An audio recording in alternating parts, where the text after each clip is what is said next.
Fiang po. Oh. Ay, hi! Naliligaw sa'yo si JM? Naliligaw. What's up, people? Diyos ko po, JM at Fiang, magkasama na naman sa It's Showtime at puro kilig ang feels. Matapos magpasabog ng kilig sa Star Magic Christmas Ball, hindi nagpahinga ang magic nina JM at Fiang. Agad silang nagpakita sa It's Showtime at kung thought na kilig overload lang sa ball, aba, ganun din sa stage. Hinihintay-hintay pa ng mga fans ang kanilang guesting sa show at hindi sila nabigo. Sino bang hindi kikiligin sa chemistry ng dalawa?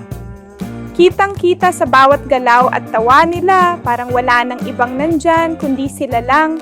Habang nakikipagkulitan at makikita sa mga segments, wala nang nagtago na spark sa pagitan nila.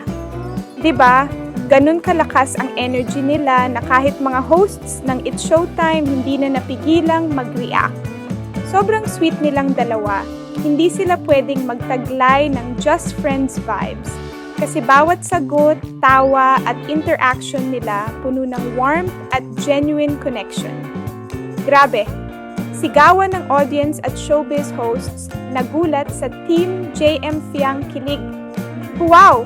Ang kilig level ni na JM at Fiang sa It's Showtime ay hindi lang ramdam sa mga fans, kundi pati na rin sa mga host ng show. Nang mag-appear sila sa stage, sumabog ang sigawan ng mga fans mula sa Team JM Fiang at ang mga hosts, pati na ang studio audience, nagulat sa lakas ng suporta. Talaga namang hindi pwedeng hindi mapansin ang chemistry ng dalawa. Kaya naman hindi na nila napigilan ang mag-react. Lahat sobrang kilig. Mga ka-showbie, don't forget to like and subscribe for more videos.